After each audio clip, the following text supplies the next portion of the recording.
नमस्कार दोस्तों, स्वागत है आपका फिर से एक नई वीडियो में। तो दोस्तों आज हम सॉल्व करने वाले हैं एसएससी जीडी के लिए मोस्ट इंपॉर्टेंट क्वेश्चन जो आपके आरडब्ल्यू के मॉक टेस्ट में रिपीट होते रहते हैं।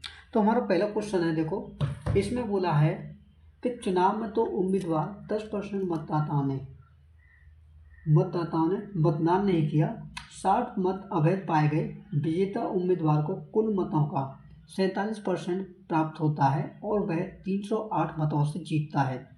तो नामांकित मतदाताओं की संख्या ज्ञात कीजिए। यानी कि जो वोटर लिस्ट में जितने वोटर हैं उनकी आपसे संख्या पूछिए कि कितनी है।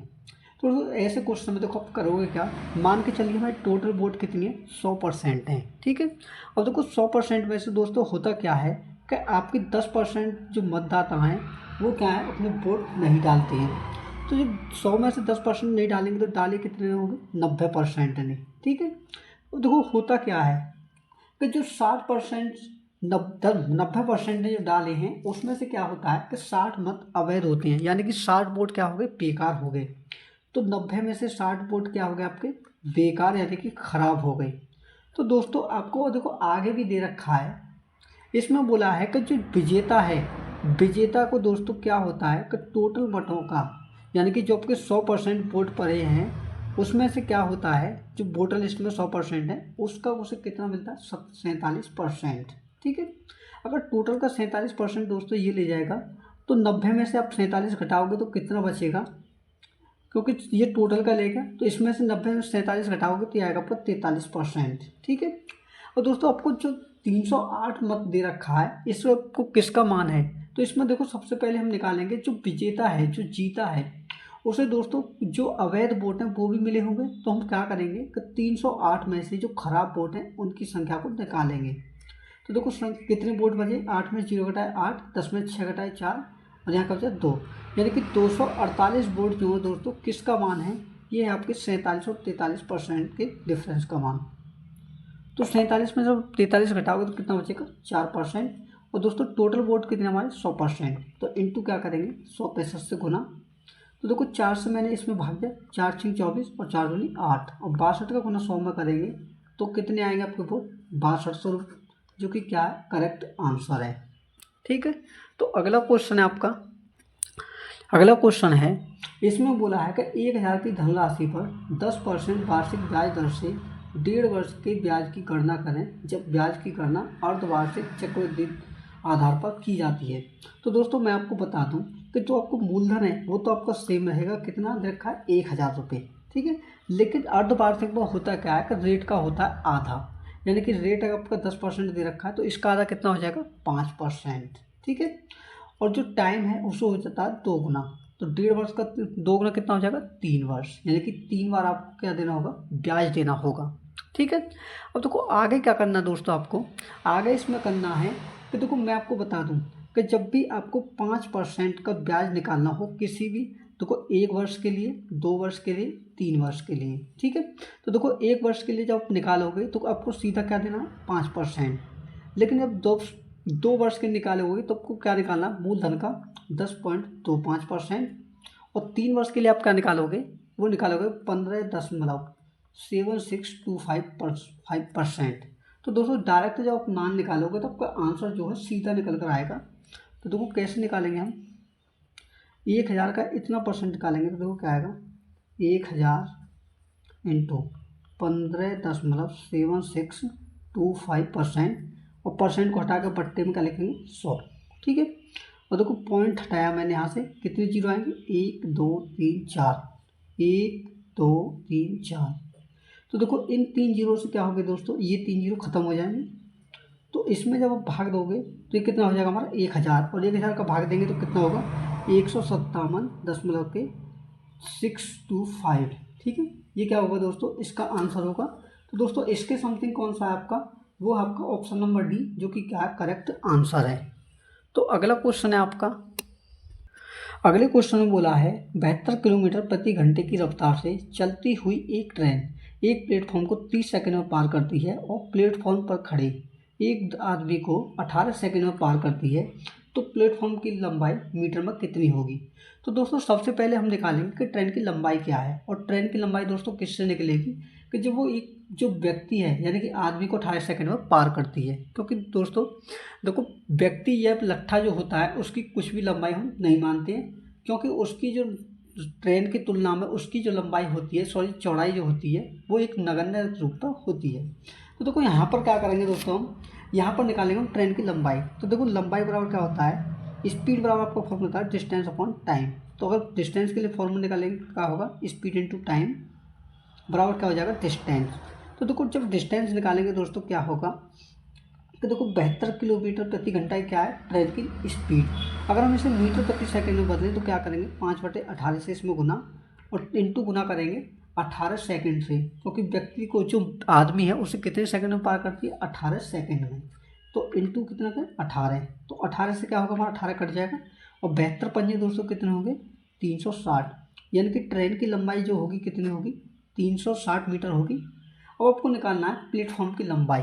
तो देखो प्लेटफॉर्म की लंबाई निकालने के दोस्तों क्या करेंगे, स्पीड बराबर, तो देखो स्पीड कितनी है इसकी, 72 किलोमीटर प्रति घंटा है। तो 72 को बदलेंगे हम पहले की तरफ 5/18 मीटर प्रति सेकंड में, ठीक है।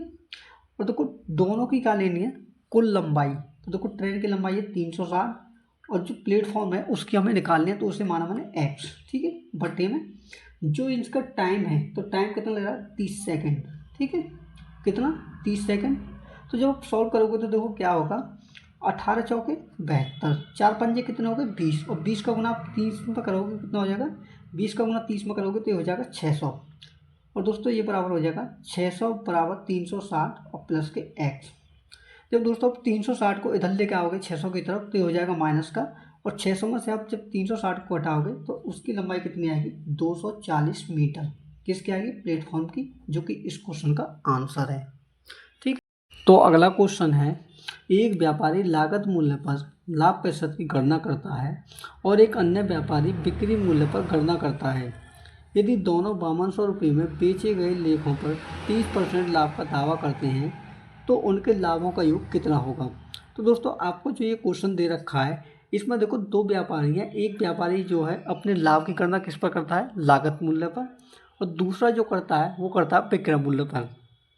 तो ऐसे क्वेश्चनों के लिए देखो आप क्या करोगे, एक तरफ आप उसे लिखोगे जो लागत मूल्य पर अपने लाभ की गणना करता है, और एक तरफ लिखोगे विक्रय मूल्य पर जो व्यापारी अपने लाभ की गणना करता है, ठीक है। तो देखो इधर की तरफ लिखा मैंने जो लागत मूल्य पर अपने लाभ की गणना करता है, ठीक है, प्रॉफिट की गणना करता है, और इधर लिख दिया मैंने जो अपने विक्रय मूल्य पर लाभ की क्या करता है, गणना करता है, ठीक है। तो देखो इसके लिए आप क्या करोगे, देखो जो परसेंटेज वैल्यू दे रखी है, जो लाभ का परसेंट दे रखा है, कितना दे रखा है, प्रॉफिट परसेंट 30%। तो अगर आप 30% का बट्टा मान देखोगे तो क्या होगा, वो होगा 3/10। तो दोस्तों इसमें देखो जो कॉस्ट प्राइस होता है और सेलिंग प्राइस होता है, अगर आप लाभ की गणना लागत मूल्य पर करते हैं तो नीचे वाली संख्या क्या होती है हमारी, वो होती है हमारी वो कॉस्ट प्राइस, ठीक है। तो आपका इसमें क्या होगा, कॉस्ट प्राइस 10 यूनिट, लेकिन ऊपर वाली संख्या क्या होती है हमारी, लाभ होती है। तो इसका सेलिंग प्राइस क्या होगा आपका, 10 में 3 ऐड करेंगे तो कितना हो जाएगा, 13 यूनिट, ठीक है। अब देखो इसके बाद में अगर हम यहीं पर देखें कि इसका जो प्रॉफिट परसेंट है वो भी कितना 30% है, तो इसका बट्टा मान भी कितना होगा, 3/10। लेकिन यहाँ पर दोस्तों थोड़ा उल्टा होगा, उल्टा क्या होगा कि इसके लिए कॉस्ट प्राइस और सेलिंग प्राइस कैसे निकालेंगे।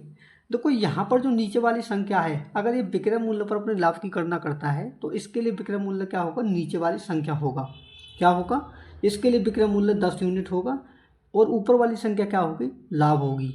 तो जब हम लाभ में दोस्तों प्रॉफिट को विक्रय मूल्य में से जब हम लाभ को घटाते हैं तो हमारा क्या निकल के आता है, कॉस्ट प्राइस। क्योंकि अक्सर आपने देखो एक फॉर्मूला पढ़ा होगा कि हमारा देखो प्रॉफिट बराबर होता है, प्रॉफिट बराबर सेलिंग प्राइस माइनस के कॉस्ट प्राइस, ठीक है। तो जब हम कॉस्ट प्राइस निकालेंगे तो देखो क्या होगा, कॉस्ट प्राइस को अगर मैं इधर लाता हूँ तो क्या होगा, सेलिंग प्राइस माइनस का कॉस्ट प्रॉफिट।